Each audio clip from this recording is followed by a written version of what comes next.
This is what a grassroots community event looks like in the Christchurch suburb of Husna. Festival fun with family and friends coming together to enjoy food, entertainment and connection.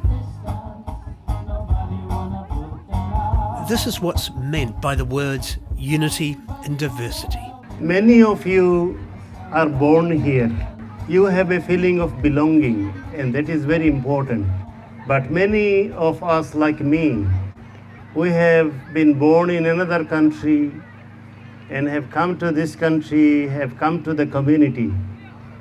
And you are the wonderful people who have given us a sense of belonging.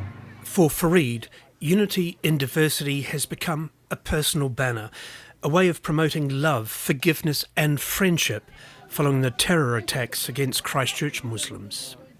When we choose love for our heart, then it becomes very powerful. If it comes from the heart. What does the card say? Tell me. It says, what unites us? And what did you answer? I answered love and kindness. Why? I just feel that love is a good way to connect to people, and we always like to be kind in this world. Unity cards, free henna tattoos and the optimism of youth make a memorable combination. And that really matters because what we experience today influences our attitudes tomorrow. So henna, it's beautiful. And when we put lines, dots together, then it becomes a beautiful design. And that is a symbol that when we human beings come together in happiness, in unity, we become a beautiful being. I think growing up in New Zealand, when you're from a different culture and when you wear a scarf, you can visibly tell that you're from a different culture. So I think diversity is learning about others and accepting others for who they are. And for me that's what diversity is. Unity and diversity is about mixing it up, finding new ways to recognise and relate to each other. Food is, of course, a great way of bringing people together, and backed by Christchurch's Bangladeshi community, Farid's Unity in Diversity meal looks like becoming an annual event. Food gets people together. It's a blessings, and that's what our religion of Islam has taught us. I'm going to make today beef biryani and aloo chana masala and vegetable noodles. Look, there is a saying that eat with love, cook with love. Because again, if you put your heart and you love something, you cook something with your heart and soul, then it brings blessings. Providing food, speakers and entertainment for 200 plus guests takes weeks of careful planning. We want them to enjoy the program. So a different lot will take over the kitchen, and then another different lot will take over the serving. So, on behalf of the Unity and Diversity team and our patron Farid Ahmed, we would like to welcome you all to this event. It is your event, and everyone is very important here. I hope that they will take the inspiration from their own experience, that here we came. I did not know some people before. That person sitting next to me from another ethnicity speaks different language, but we sat together peacefully, did our conversation lovingly. That means the message of love and hope of love is real. Difference and diversity can be a unifying factor. Difference and diversity can bring us together. Difference does not need to divide us, as tonight shows us. We came together, ate together, conversed together, spent time together peacefully. If that is possible here, then it is possible when we go back to our home. when we go back to our community. We've even exchanged phone numbers and plan to catch up again. And thank you and nice to meet you. Yeah. So I hope that they will take this practical message, something they have experienced, not just told, but something they have felt. They will take this message out and they'll spread it.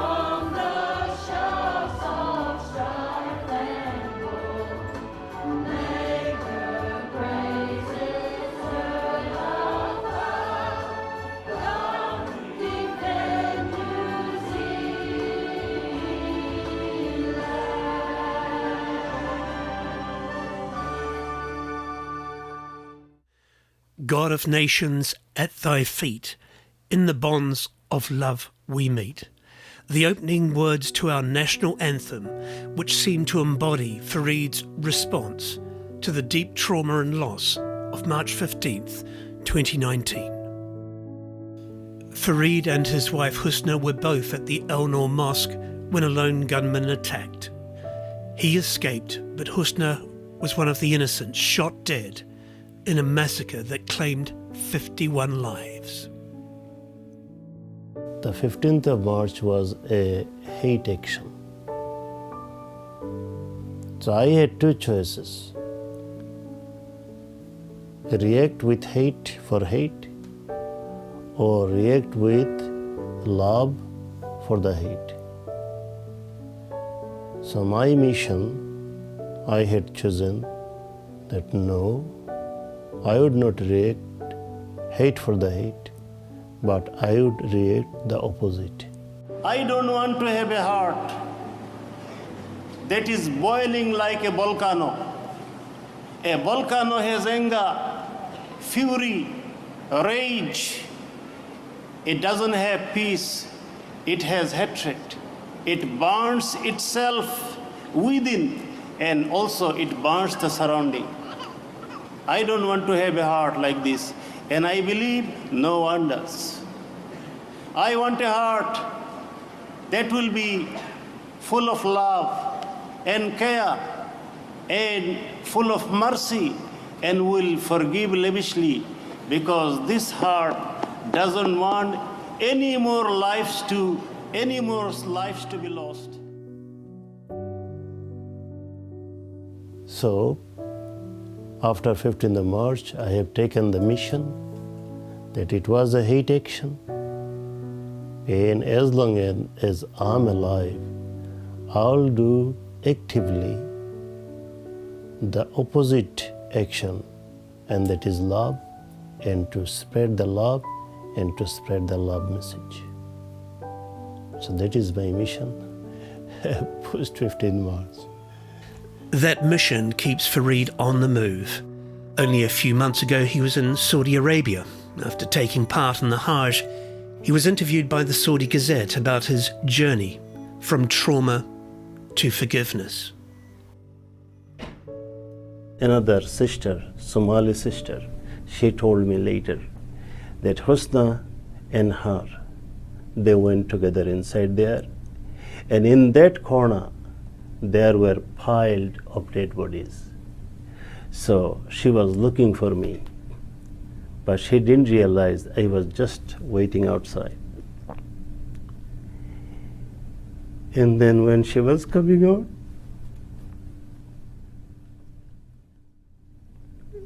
she was not a wife to me. She was my friend, the best human being I ever knew, and the person who could give her life.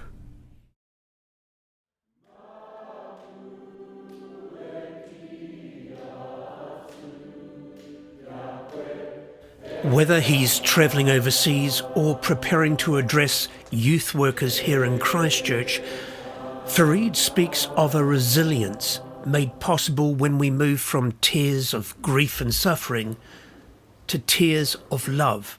If I choose to be depressed, to be always down, brooding, then I am punishing myself. Is it fair on me? No. I should not do anything unfair against myself. So the choice was have to be strong. When Farid speaks about strength, his words are forged raw in the suffering of lived experience. Losing his wife Husna in the mosque attacks, the shock of being paralysed when he was a young father run down by a drunk driver, the experiences of violence and partition in the land of his birth. Yes, trauma comes, trauma goes, but still the world is great out there. The hope is more, the brightness is more, the happiness is more. We have the ability within ourselves. I believe it is a gift of God, or whatever way you take it. It is a gift within us that we have the ability to turn the tragedy into the hope. I have learned from all those struggles in my life that things can happen to you, and we cannot control the external forces, but we can control what we choose. This is ours. How you are going to react to the trauma, you can choose. Farid's choice to respond to hatred with love, forgiving the gunman who murdered his wife and the other Shahada, was part of a wider Muslim-led community response which was focused on compassion. We could all feel and see the compassion generated here spread through cities throughout New Zealand and throughout the world in a way that would not have been possible without the leadership and the commitment of those who had lost so much, who just kept on giving. Thank you, Farid, for being an inspiration to me. Thank you, Farid, for being an inspiration to us all. The good message Farid seeks to spread is inclusive rather than exclusive. As human, we have some responsibilities towards one another. So, if I dislike something about you and I totally abandon you, I say, oh, I dislike some of your things, so you are all bad. I don't want to talk to you, you just get away. Then, am I taking some responsibility to at least pass my good message to you?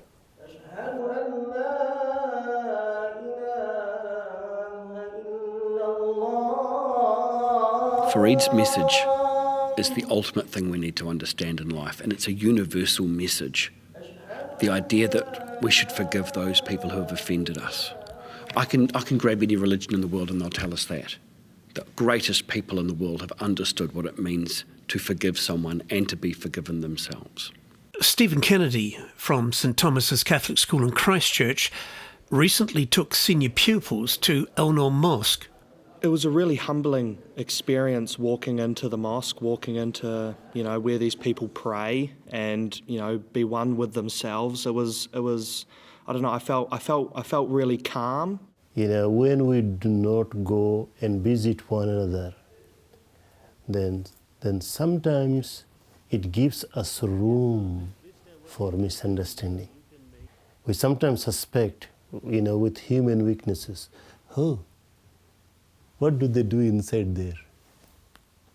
Because I do not see, I do not know what is happening. But when I go there and I see what is happening and I ask them questions, then, it gives me a peace of mind. One of the victims of the March 15th terror attacks was an old boy from the school, actually St Thomas's first Muslim student.